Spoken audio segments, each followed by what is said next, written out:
1, 2, testing. 1, 2, 3, testing.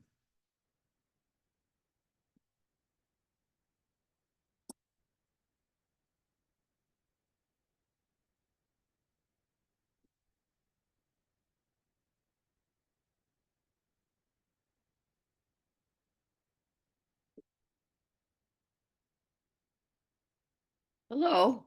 Hello. Hello. Hello, Professor Bamberger. How are you It, doing? it actually worked. I can't believe it.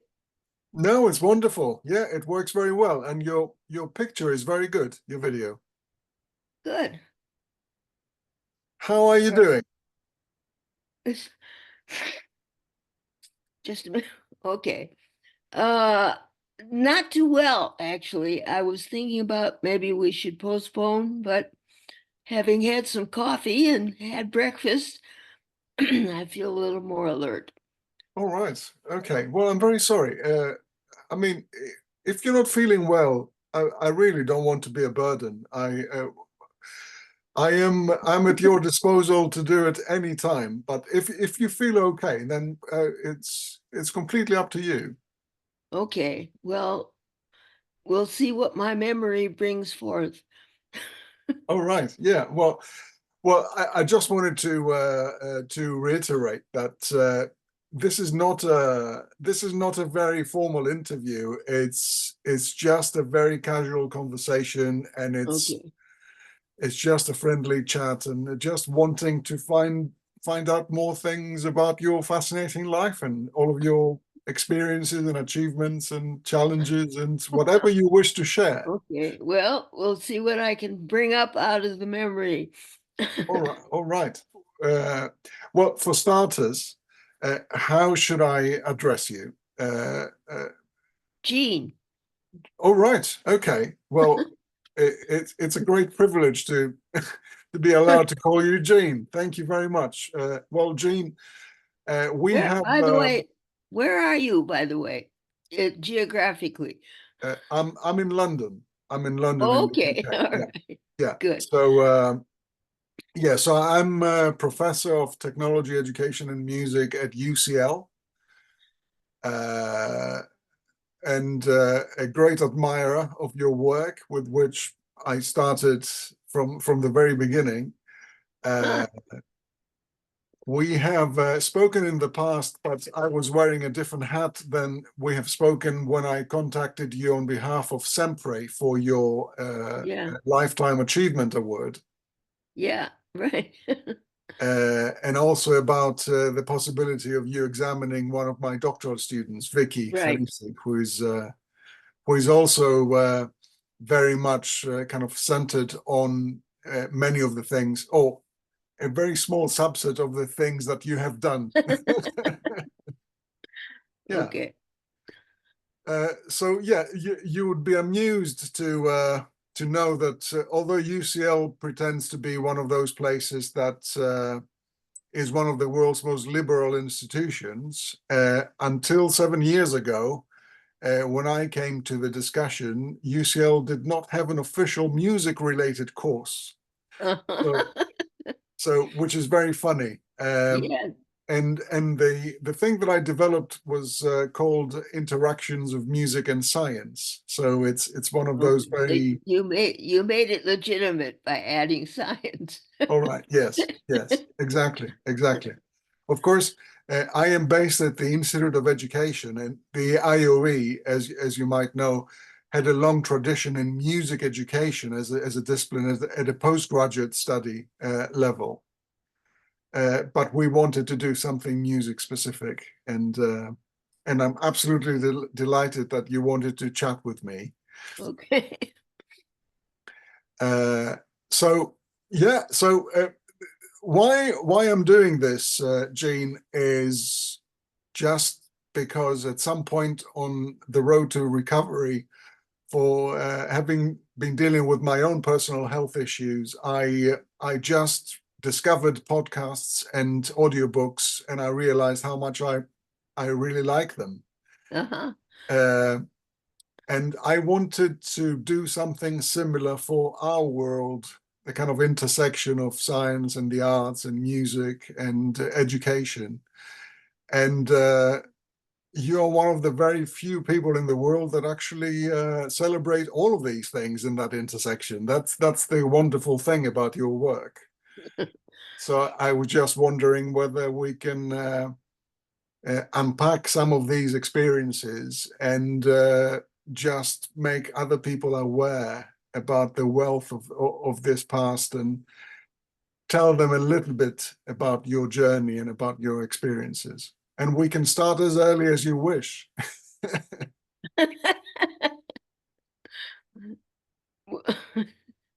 I think you should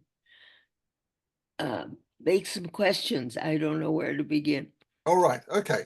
Yeah. So, I mean, obviously, I'm very familiar with your background, and I have gone through different information pages, but also in the past because I published some information about your work for the award, for the Semper Lifetime Achievement Award. So I know that you are from Jewish heritage, a Jewish family, and that you were born and raised in the U.S. So so essentially, you're first generation American. No, that's not true. No, My parents were born in this country. your parents were born in the States as well. Definitely. Oh, right. Okay. So I assume that they were first generation immigrants to the U.S. No, Oh, right. their Okay. their parents were. Oh, I see. Okay. And I mean, growing up, uh, I assume that you grew up in an environment that felt more American than anything else, or did you Couldn't also have been speak? more. It was in the Middle West, in Minneapolis, Minnesota. All right. And how my two parents' families got there is already a story. All right. But and Minneapolis was about as uh, American in a particular flavor Okay. um, as any place in the country. But the they grew up. Each of them grew up in a household with many children in each family, uh, and very much in the midst of the Middle West, which is a very funny. I often come back to it. Why is the middle of the country, the, this country, called the Middle West? I was never able to understand that. I don't understand it either, Yeah. except that maybe it got labeled before there was anything more West. Yeah. All right. Yes. Okay. That makes sense. So, Yeah, yeah, it's called Midwest now, but it's no longer in the middle or in the West. So, correct. yeah. Yeah. Well, my wife is American. I Uh-huh. forgot to mention that, and we hadn't discussed that. And she had a teaching position at Bowling Green State University in Ohio. So uh, I became aware of the Midwest issue when I was visiting her. Right. Nobody talks about it, but every once in a while it hits me again. Yeah. Okay. So, and were you raised multilingual or was English? Were you raised Oh, multilingual? not at all. It was totally English. My parents talked Yiddish when they didn't want the children to know what they were talking about. Oh wow. Okay. The same way that when I want to curse when I'm driving, I talk Greek to, and my daughter and my wife cannot understand them. Yeah. Right. All right. Okay. Exactly. That's one of the privileges of multilingualism. Yeah, right. All right. Okay. And did you have siblings growing up? Yes, I had one brother who's 3 years older Okay. I am, and who was very mean to me all the time I was growing up. Well, it's probably because you were so close in age, I assume. Well, we were 3 years apart. Mm. but he was a sick child with asthma and that kind of business. And then I came along and displaced some of his attention. Oh wow, okay. So you were the celebrated little one, the special We- child, yes. I was exactly. Okay. And so when did music start for you? Were your parents musical?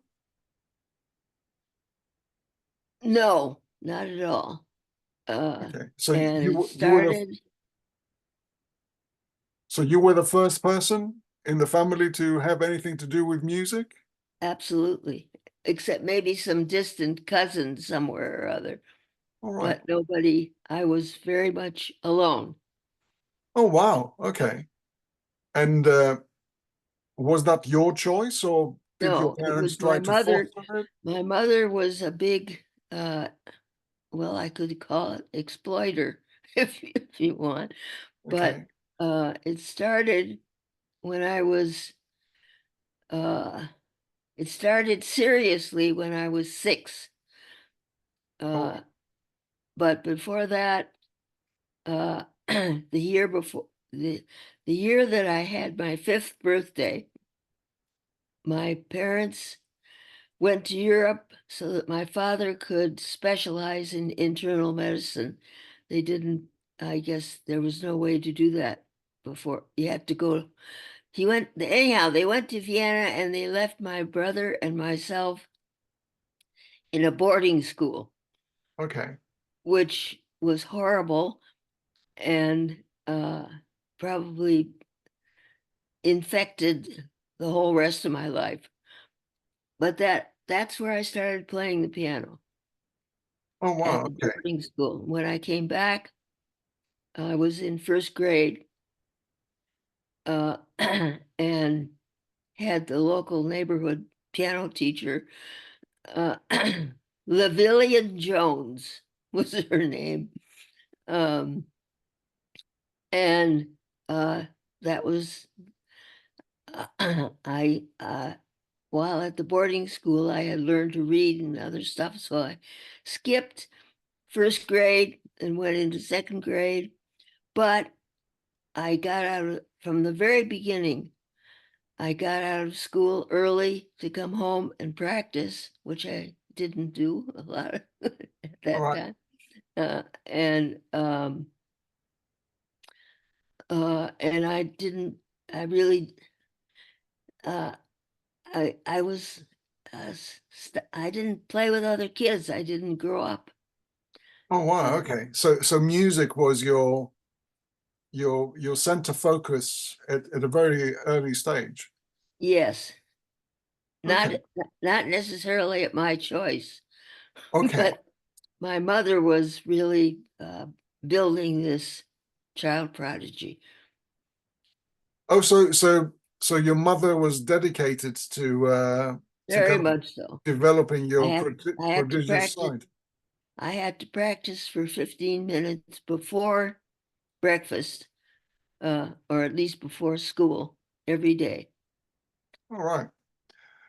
Well, it's quite interesting that you didn't become disaffected about that, and you had such a stellar career, although the pressure was Well, there. it was sort of stamped as my identity, All right. not by me, but I was separated. I was isolated really from with. In any case, I didn't play with other kids.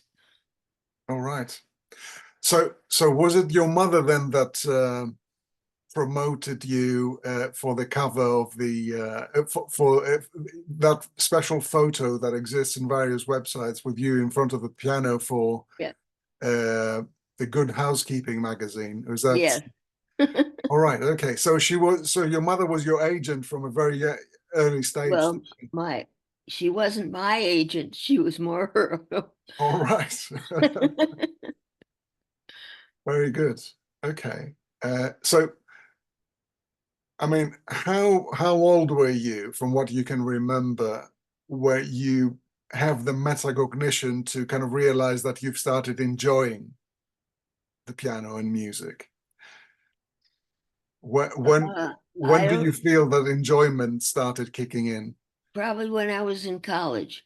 Oh wow. Okay. So all of the time before college was just hard labor, was it? Just about, yeah. Oh wow. I got out of school early, came home, and supposedly was practicing, but more I was playing with my dog or listening to the radio or something. I also was practicing, but All right. there I was at home alone. So so am I allowed to ask, so all of this wealth of work that you have done on education, is that a reaction because of your kind of sense of justice and in order to foster education as it should have been instead of what you experienced? Absolutely. Oh wow, okay. That's incredible. So because I mean, it isn't as if I'm thinking of it that way all the time, but okay, I'm sure that it's there in the background. I see. I see. So okay, but in college, probably because you had a very formal and a very intense musical development in college, you did not pursue music, did you, from the get-go? No, I was a music major for the first 2 years and I hated it. It didn't seem to have anything, especially the music theory, which seemed to me to have nothing to do with what I was doing, or the kinds of things I was thinking about. And so after the second year, I switched and became a philosophy major. Oh, wow. Okay. And why particularly philosophy? Was that because that was one of the highest things that could be? Uh, I think it was strongly influenced by the fact that uh, the main uh, philosophy professor was a friend of the family. oh, I see. Okay. And uh, was that at Columbia? Is that where No, you? that was in Minnesota. That was in Minnesota. Okay. All of uh, uh, uh, all of I got my BA, my undergraduate degree at Minnesota. Okay. Okay. Uh, so what happened after that? During that time, did you continue to perform as a pianist? Yes, I mean, after uh, at the same time that I stopped being a music major, I started studying with Schnabel. So I was living in New York and going to Minnesota to the university in the summertime and taking classes at Columbia at this while I was in New York. Okay, so Arthur Schnabel, for our audience, was an absolutely colossal kind of figure in piano pedagogy and piano performance. Uh, Yes. was he based? Was he not based in Germany? Not then, he left because of Hitler I see. Okay. and went to first to England for a while and then ended up in New York City in the Peter Stuyvesant Hotel with his Okay. wife. Uh, and that's where he lived uh, until he died. Okay. And and And and how that's where the lessons were. and He how did you manage to get such a kind of prestigious placement? Was that the family again? Was it because of? No, it was my teacher. My teacher in Minneapolis was the white had uh, got to Minneapolis because her husband was the principal cellist, hired as the principal cellist, also refugees. He was the assistant principal cellist, and in the Berlin Philharmonic and then fled and ended up as the principal cellist of the Minneapolis Symphony. Oh, And his wow. wife had been a student of Schnabel. Oh, wow. So are we talking mid-40s, 1940s? We're talking, yeah, All right. exactly. Okay.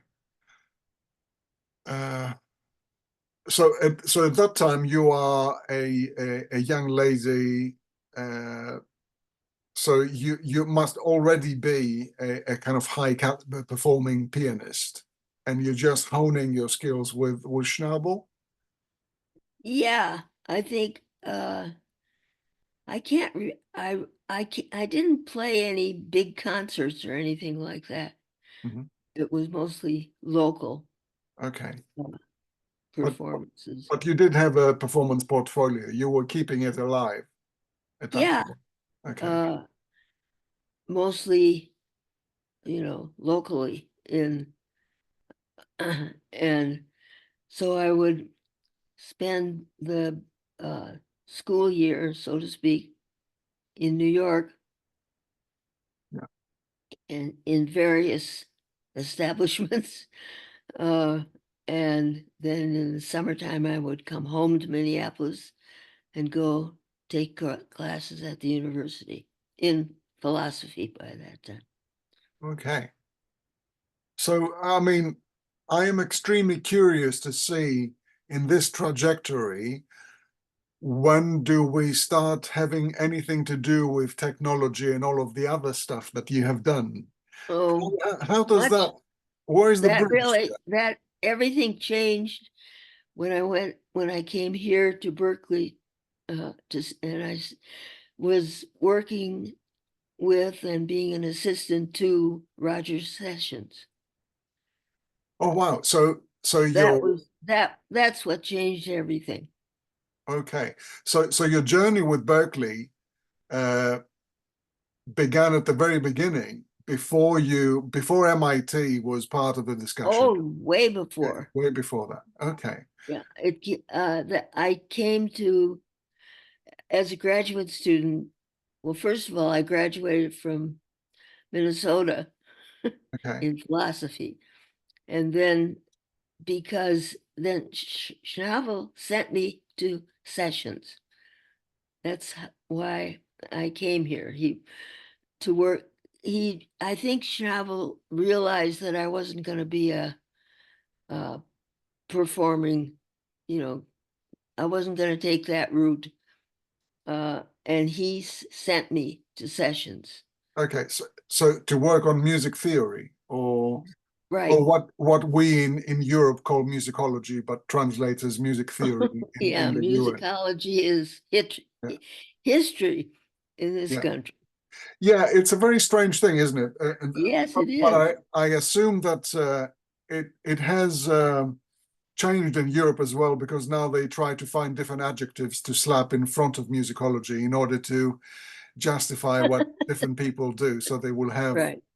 Well, I em- had empirical or developmental or experimental or whatever, yeah, or right. ethnomusicology. Yeah. Well, I had nothing to do with music history. I was Okay. not interested. Okay, so But it's not the socio-scientific aspects, but the morphological aspects and how music works and how composition works and all of that. right, and Okay, analysis, and I really latched onto and enjoyed and appreciated. Sessions was a wonderful teacher, and for the first time, I uh, was exposed to serious analysis. I remember the very first music theory class I took with him. He spent the whole class on the first two chords of the Eroica Symphony. all right, okay. Well, that's good homework for a couple of months, isn't it? Yeah. Yeah, right. But it was amazing to me to see how the whole idea of what happens to those two chords as the piece goes on. and I just, And quite a big leap from the basic kind of church ruled diatonic harmony that we were. which I hated. Yeah, yeah, and the tritone and the parallel fifths that were not All allowed. that stuff. All right. I remember sitting in those classes, and there was a guy, I can almost remember his name. We sat together and made jokes and All right. uh, in the well, the professor was talking about parallel fifths, etc. Okay. So this study, Jeanne, was uh, towards an MA, a master's after It you. with Roger Sessions, yes, Okay. that was where I got my MA. So that was an MA in music theory then. Correct, Oh, right. exactly. Okay. Okay. And then, if I remember well, and if my notes are okay, after that, uh, somehow you end up in Paris. Yes, I got a Fulbright. Oh, okay. And Schnabel wrote about a one sentence letter of recommendation. Okay. Uh, so I spent the year in Paris on the Fulbright, right? Almost right after getting the MA in here in Berkeley. All right. Okay. So that was the beginning of the 50s, I assume, kind of counting the 51, years. it was 51, 52. Oh, right. Okay. So we are post-war. You finish your MA and you end up in Paris. So what do you do with the language? Not much. Not much. Okay. I I manage, but barely. Okay. And in Paris, did you study close to someone specific, or was it just a general kind of visit? Well, I took a course in esthétique All right. Okay. with Beautiful, Boulanger. beautiful Greek word. Yeah, All right. With with Boulanger, but uh, it was not. It was I was doing my duty by the Fulbright. I didn't. I mean, he was. It was not very useful. okay. So I'm starting to sense. I mean, being familiar with your work, that the main objection might have been the kind of whole debate between appreciation and cognition, I assume. Something like that. I Okay. mean, uh, not exactly cogn. I mean, certainly cognition got into it more and more as Yeah. life went on, but No, I mean probably the cognitive dissonance between what you would have preferred to focus, which is much more scientific, as opposed to pseudo philosophizing, which is the kind of aesthetics discussion about it. right. And at the same time, uh, attacking or something, critiquing theory as it was taught, Oh, right, okay, yeah, which which I did not appreciate, okay. So, but but certainly it was important. so just so that I can get in sync with the context, had Suzanne Langer published Philosophy in a New Key by then?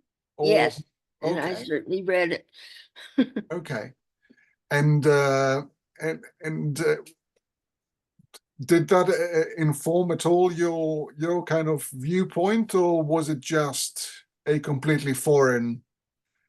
No, Uh, it wasn't completely foreign, but it wasn't sufficiently into the music. okay, all the evidence. Yeah, right, right. Okay, very good. Uh, so so so so do you not feel therefore that you got much from Paris, or did you not?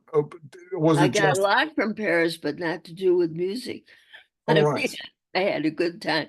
But I also organized a concert in the American Embassy, and Sessions was at that point in Florence, and he came up and gave a little talk, and I gave a recital or a concert at the American Embassy, and then I also played I on the boat going across. I met a guy from Switzerland, and he arranged concerts in Switzerland. Nice. So I played in So, various so places. for how long did you remain in Europe then? Just 1 year, Just that one year. not even a whole year. It was more like 9 months. Okay.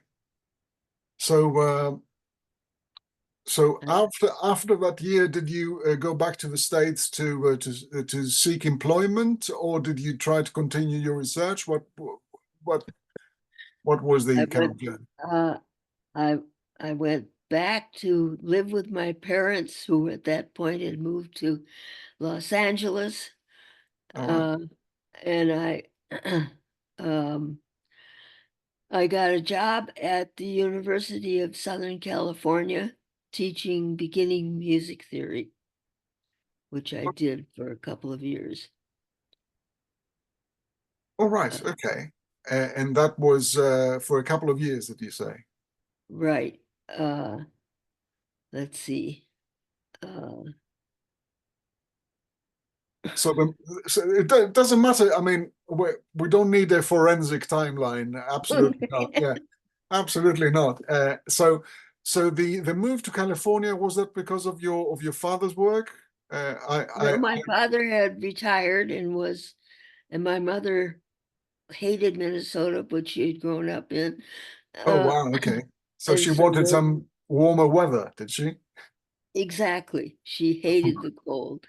All Uh, right.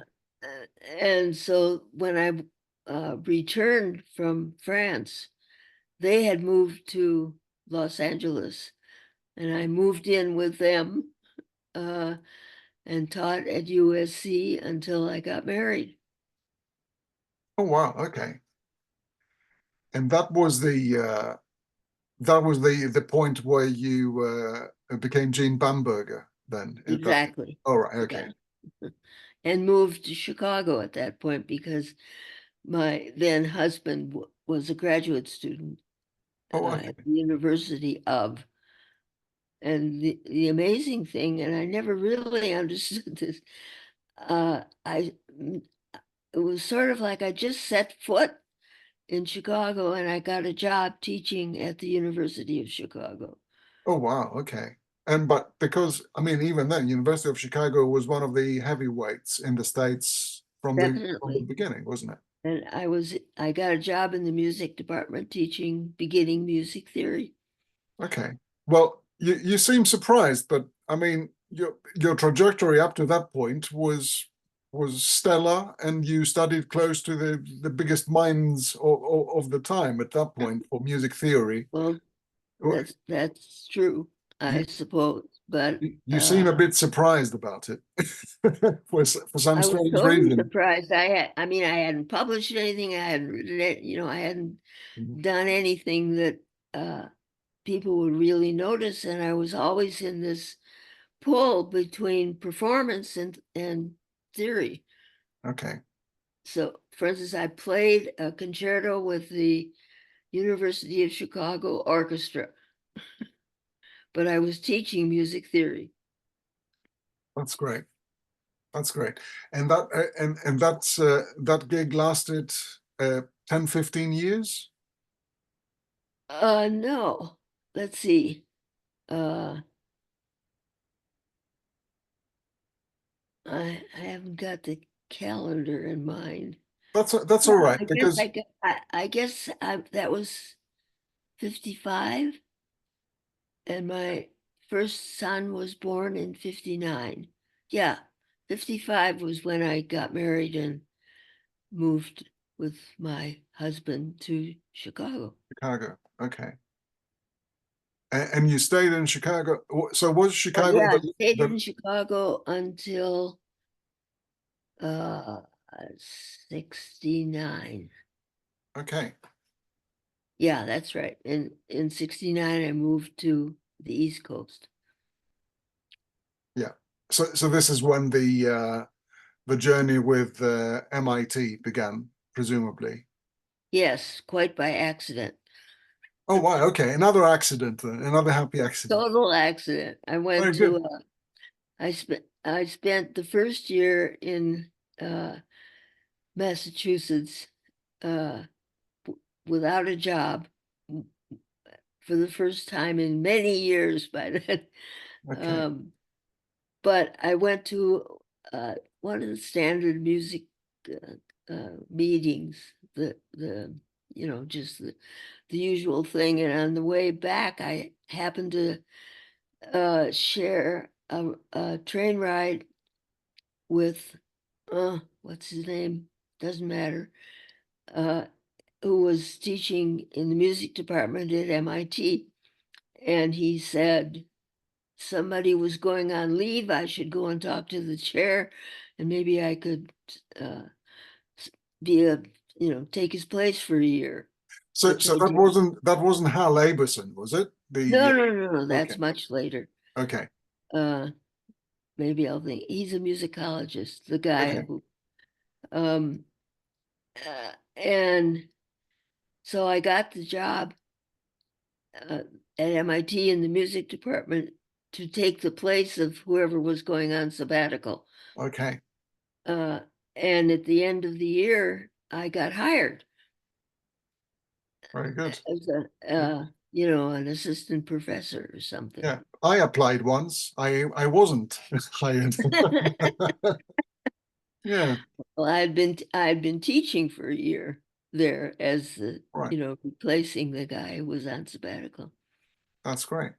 That's great. So up to that point, you had uh, no real ties with the kind of computational Oh side no, well, and all the it people there. was, but I went uh Howard Gardner. Does that mean anything? Oh, You know, of course it does. okay. Well, Uh, uh, unless we unless we're not talking about the theorist about multiple intelligences. that's the guy. Oh, okay. And we'd become friends.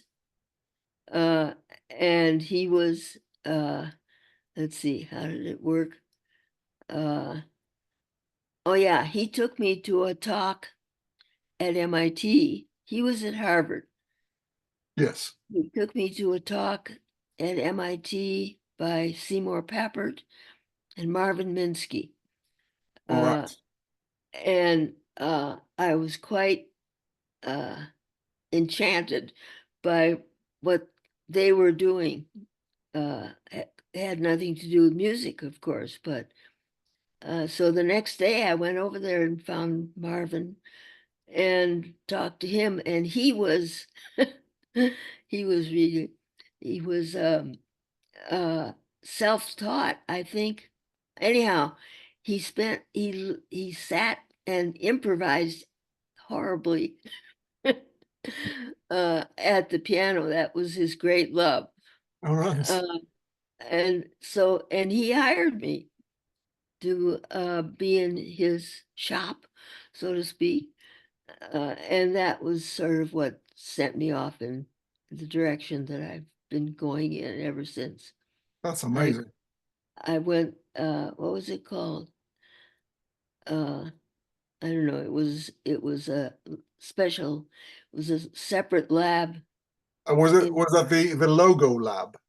not yet. Not yet. Okay.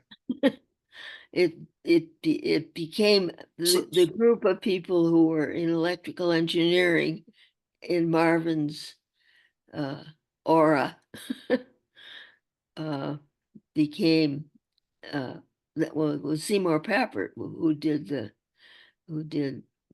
whole logo thing, and he was in the AI lab. It bothers me to this day that AI has become what it has become, because the AI lab at MIT in those days was it couldn't have been more different from what's happened to it.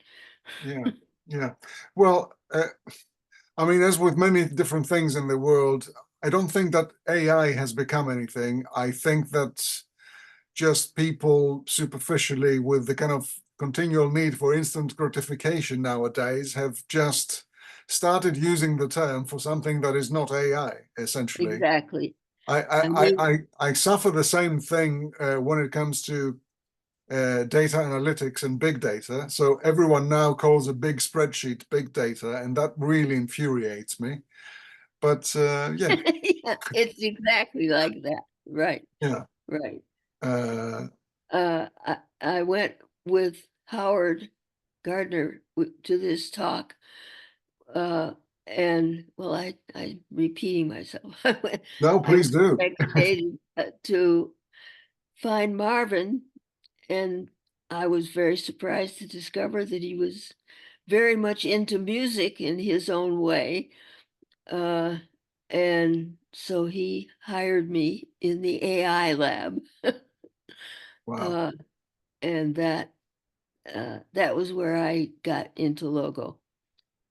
that's amazing, and it's perhaps the antipode to my journey, which was starting with mathematics and computer science and Uh-huh. infiltrating the musical world, taking advantage of my technical kind of aspects Yeah, and yeah. background. So It so is exactly the opposite. I I did got I did from exactly the music opposite. into the whole Yeah, thing.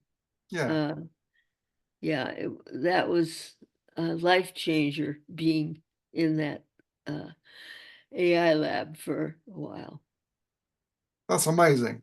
So so when did so was it then initially working as a musician, but also absorbing things that technology could be harnessed for in order to serve music back? Yeah, well, I was always unhappy with the sort of traditional music theory stuff. I Okay. didn't think it had to do with what how music really worked. Uh, and uh, so I learned, I developed something called music logo. Yeah, I'm very much aware of that, Jeanne. Yes. Uh, And when all I of my think back, students. yeah, when I think back on it, I think it was sort of amazing that because I never had anything to do with that kind of stuff. But it uh, sort of serious AI seemed more like what music theory could be than what I was experiencing as had been doing with music theory up until then. Oh wow, okay. And that was why I developed music logo. So did the development of music logo start as asking the people in that lab to pay you back for the service, the musical services that you had been providing? Was it a kind of tit for tat kind of thing, or No, I was there and living with them. all right? And uh, also we had graduate students, and I was working with them uh, because they weren't doing music. Mhm. So I sort of introduced music into the whole logo scene Okay, and learned a tremendous amount uh, yeah. from the whole environment. Well, you'll be amused to hear that music logo, although I have to admit it becomes even more difficult every year to backtrack an operating system in order to be able to run and make sounds. It is a compulsory component for all of my music technology students. Wow, amazing. Yeah. So Well, do you know impromptu? yes, I do. Yeah. Okay, because that's what music logo became. Yeah. I do know, but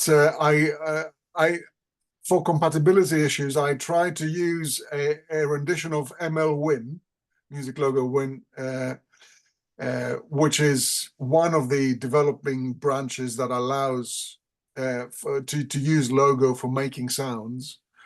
And I try to compile it in different ways so that now Macintosh users can also use it and all of that. Uh-huh. And I keep receiving complaints every year about how gradually difficult and impossible it's becoming for them to run it. Uh-huh. But Yeah. I force it because I want people to see the phylogenetic journey and how everything started from what you created in order to then now go to things like Scratch and things like Sonic Pi and different programming languages that can manipulate sound. Yeah. So it's very important for me for people to see the trajectory of this and how it Well, yeah, and started. I found that Music Logo really made available or visible or something things about music that I really cared about. I mean, the whole procedural thing Yes, is uh, very musical. yeah, Uh, absolutely. and I think when I see the way the computer is used with music now, it seems uh, just mechanical. I don't know how else to put it. Okay, so But I haven't kept up with what with it with what's going on.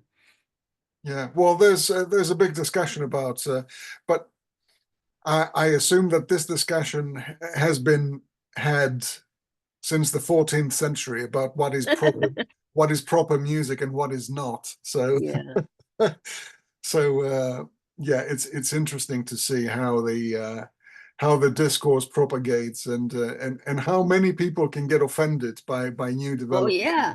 Absolutely. So it's very entertaining to me. Uh, so so with the establishment of Music Logo, uh, did that then become its own thing within MIT, or No. were you always in synergy with Seymour Papert and his team? Well, Seymour left uh the logo lab disappeared. What happened was that something called the Division for Study and Research in Education, DSRE, Okay, uh, was born, and I moved there from the music department. I okay, moved into that and did and taught courses. I taught a course called The Role of Metaphor in Music uh, and Design, I think, something like that. Uh, so, uh, and I got interested in music in a new way, uh, both in the DSRE and when I was in the logo lab. so is the developing musical intuition book, is that the offspring of that work, is it? Absolutely. All right, Right. okay, that's fantastic. So in terms of time, now we are around 1980 then, I Right. assume. Okay. So so this is about the year where the first IBM personal computer hit the Exactly. ground I can running. remember very well. There was the computer when I first went into the AI lab. The computer in that floor in that where I was, it filled up a whole room. Yeah, yeah, yeah, yeah. I Um, I know that well because at that time I was born in 1971, so I was 10 years old when the first IBM PC came out, and uh, the first IBM PC that came to Greece was brought by my father, who was a professor of computer science, who is a oh, professor of I computer see. science, Wow. retired. Uh, so before that, it was work. Uh, I was visiting him in Siemens in Munich, in Germany, Uh-huh. where he was a project leader for the information technology department, the informatics department. Yeah. And the computers there were filling whole rooms and whole buildings. Yeah. So the first I mean, IBM PC that came to Greece had an American power supply, and I plugged it straight onto the wall, and I burnt the power supply the first oh day. God. So we then had to wait another 6 months Oh my God. for the new power supply to come, which was catastrophic. Yeah, but it was. Yeah, so I remember vividly that it was 1981 because that was Yeah.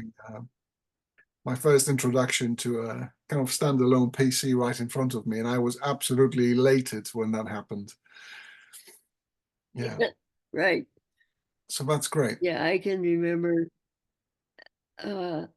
remember sitting in my office in the DSRE and some student standing at the door said, "I just bought a computer."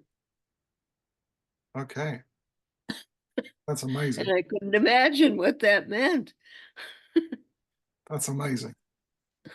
So, so how did, I mean, after the publication of Developing Musical Intuition and with the advent of kind of personal computers and everything, what was the kind of main bread and butter uh, at MIT for you?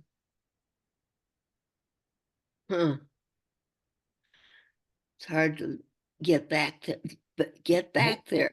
So was it mainly wall-to-wall teaching, or were you trying to get? No, I was trying working on developing music logo. Okay, Uh, and also, uh, well, like teaching that course on metaphor was partly because I was involved with a guy who was uh, a philosopher, hmm and that influenced the uh, what I got interested in. So I was trying to, well, that was when I developed music logo uh, and had and taught uh, a course. I don't remember what it was called, but it was certainly very, the music logo was very central to what I was doing with the Okay, students. okay. So at the early years of students using Music Logo, were they using terminals that were speaking to a microframe, or had you already migrated to personal computers and I multiple don't stations? know. Uh, we were using a shared computer somewhere. Oh, right, okay, okay. And that was at undergraduate level Yeah, for your teaching at yeah, MIT. So right. so the people that were taking this course, Jeanne, were they uh, general engineer undergraduates, or many different creeds and faiths? The latter, Okay, but not music majors. not music There majors. were hardly any music majors at MIT. Music Yeah, well, majors. I was extremely surprised when I found out that MIT had a music department. Yeah, people always were, but Yeah, the music people in the music department seriously shunned the whole engineering business. all right. I remember I was thinking about it just the other day. I had a little meeting of faculty in the music department to try to show them what I was doing with Music Logo, and they absolutely pushed it away. They wanted to have nothing to do with it. All right, okay. Yeah, I'm not surprised. I'm not surprised. Right. Yeah, yeah. All right. So that's very interesting. And your work at MIT continued until it was 2000 2002, something like that, wasn't it? Gosh, I can't remember Yeah. what happened there. because I mean, at some point you ended up in back in California, but that was upon retirement, presumably Yes, from MIT. Okay, right. Uh, and I didn't retire until I was over 80. okay, but that was not enough. You had to go back to California and seek new employment, did you? Right. I taught at the first couple of years I taught at USC. Okay, Uh, that's amazing, and and then and then I got married and went to and taught at the University of Chicago. Yeah. that's incredible. So, so, what are you working on now? What is the Jeanne Bamberger's day Uh, nowadays? let me get back to the present. Okay, Um, well, uh, I've written several books in the meantime. Uh, and now I'm working on sort of uh okay. Okay, see ya. Um, I'm trying to write a book that is for the uh general public, so to speak. okay, People who uh but doing the kind of stuff that uh impromptu is all about. okay. So, does that have anything to do with things that you have written about prodigious musicians, like the chapter that you wrote for Gary McPherson's edited volume, Well, or is it? I can't even remember that, but Yeah, I remember that you wrote something about prodigies in The Child as Musician. That was an edited volume that Gary let McPherson me, edited. let me get rid of this telephone. That's okay. Mm.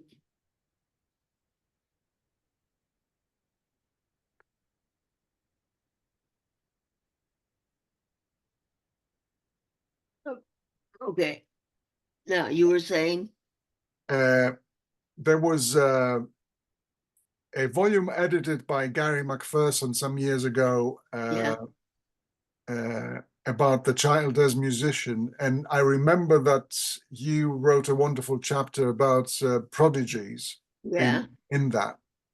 So is what you are preparing now relating to prodigies, or is it No, just not at all. Not not at at all? all. Okay, It's just trying to help people who are, or just the general public, how to get more into the music they listen to. all right. Well, that would help me as well then. That's I look forward to that.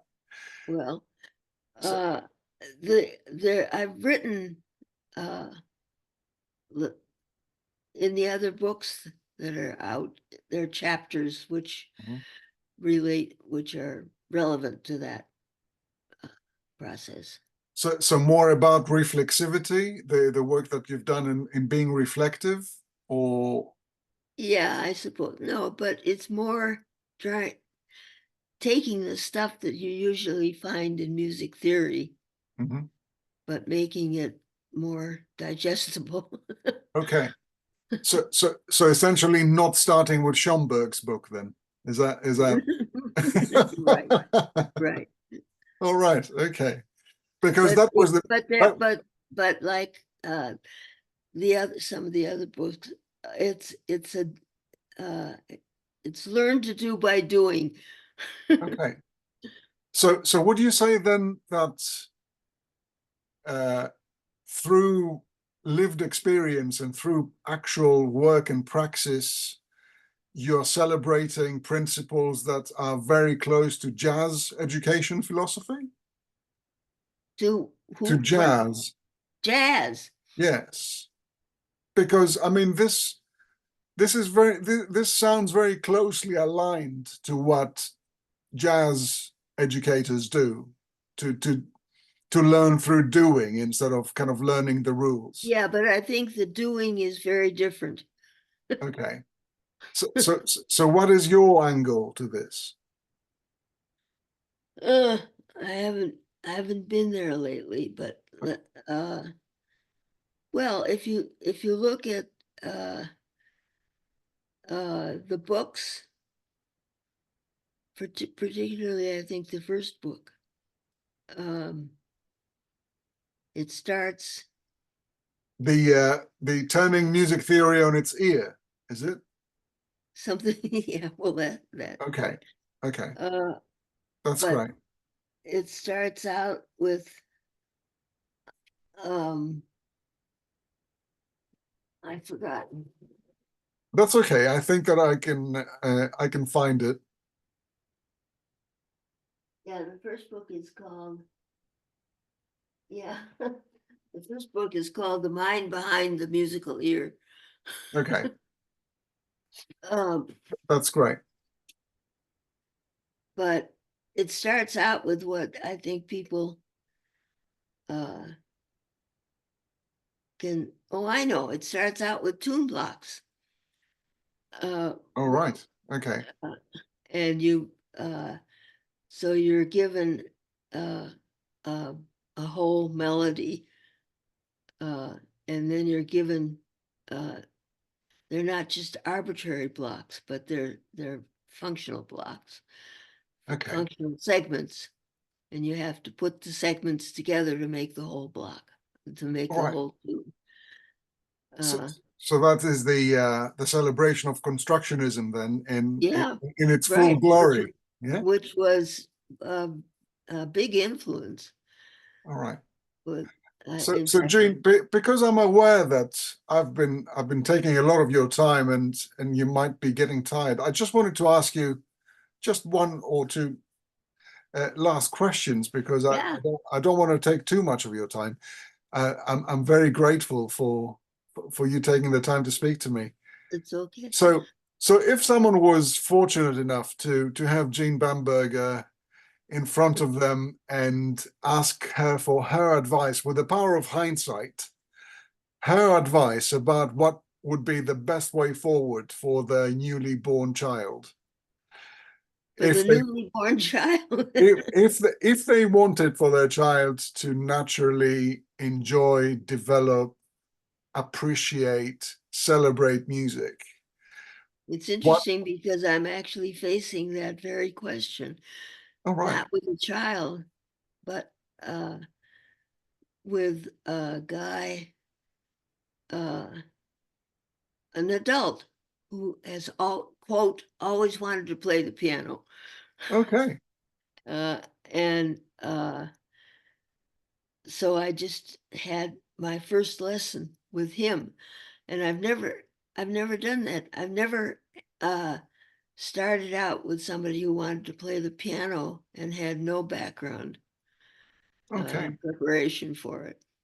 Um, so you're asking the question I'm asking myself, Okay. how should I begin with him? And I think And I began all wrong. I began by uh, asking him to play major scales in different keys, or just three keys, uh, and showed him the fingering and uh, mm, uh, but I don't think that's the way to begin. Uh, I I don't quite know what is the right way to begin. that's no Uh, problem. really, um, because there are two things that I'm trying to do at once. One is to give a feel of the hand on the keyboard and how to move on the Mm, keyboard, and the other is how to get some understanding of how tonal music works. Uh, and I haven't answered either of those questions. wow. Okay. Well, I would be very interested to see how this develops when you are starting to gather some of the answers. mean, I have a, from everything I've been doing, I have a idea, I have pretty clear ideas of how to help somebody hear Mhm. what's going on in a piece of music, but how to play, I've just never done it. Oh, okay. I've never, So, there was about maybe 1 or 2 years when I needed to make some money and I had a couple of piano students, but I didn't take it seriously. all right. I think that my wife, who was a professor of piano pedagogy Uh-huh. and group piano pedagogy, will find that absolutely fascinating. The metacognitive pondering about this. So coming back to the power of hindsight, Jeanne, just my last question. So if you had the possibility or the luxury of gathering all of the wealth of knowledge that you have gathered over these years and snuck a little I told you so piece of paper to your past self when you were at the time where you were deciding what to do with your life, would you have advised younger Jeanne to do something differently? Huh, what an interesting question. Well, I think by the time I was in college, I was torn between all the theoretical stuff, which interested me, and being a piano player. Mhm. Um, and I really have never resolved that. I've never resolved the relationship between music theory uh, as I think of it and uh, do it and uh, actually playing the piano. I don't put them together very much. I see. But I do. Well, that's not true because one of the things that I think about a lot in playing the piano is grouping or phrasing, whatever you want. Uh, and I've been playing a Haydn piano sonata, uh, and at the very beginning, I've been struggling with uh, one at the very first phrase, how to group it. Uh, and uh, anyhow, what was your question? I'm wandering off. No, Uh, no, no. You were spot on the discussion that I wanted to be part of, which is okay. Uh, what would you advise your younger self to do oh differently with yeah. more of hindsight? So, Well, first of all, uh, uh, what I don't know what else to call it, but music theory. But I certainly would include in how to wiggle your fingers. all right, I okay. would include, uh, and it's well, I've gone in the other direction. That is to say, I've gone to how to help people who aren't musicians Mhm. to understand what's going on. I would like to be able to incorporate some of that stuff into how to wiggle your fingers. That's great. Well, there's plenty of time, and we're looking forward to your published research about that as well. Well, yeah, That's incredible. uh, I would Well, like, I'd like to think about writing something about that. Yeah.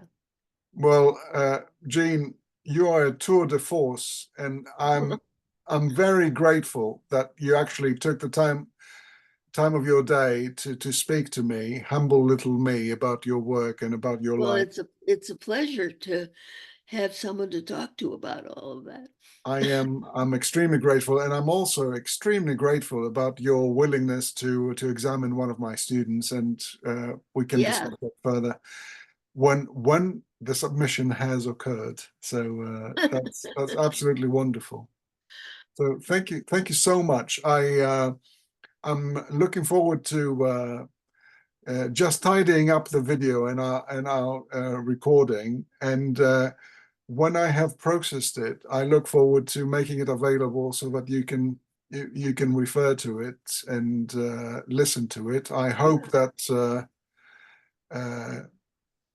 you're going to be happy about our discussion and about the quality of the recording. Yeah, well, I'll be very curious to see what it looks and sounds like from a distance, so to speak. That's fantastic. That's absolutely wonderful. Well, thank you Okay, very much. I hope that you enjoy the rest of your day, thank you. and all of my best wishes and many thanks from London. Well, and a happy rest of the year for you. Thank you And very much, Jeanne. pleasure talking with you. It was a great pleasure to meet you in person and talk to you. You have been a great Okay, inspiration for I'll my look work forward and to for it. many of my students. That's fantastic. Okay, I will look forward to the next step. Thank you so Bye. much. Take care. Okay, Have a nice day. you too. Bye. Bye.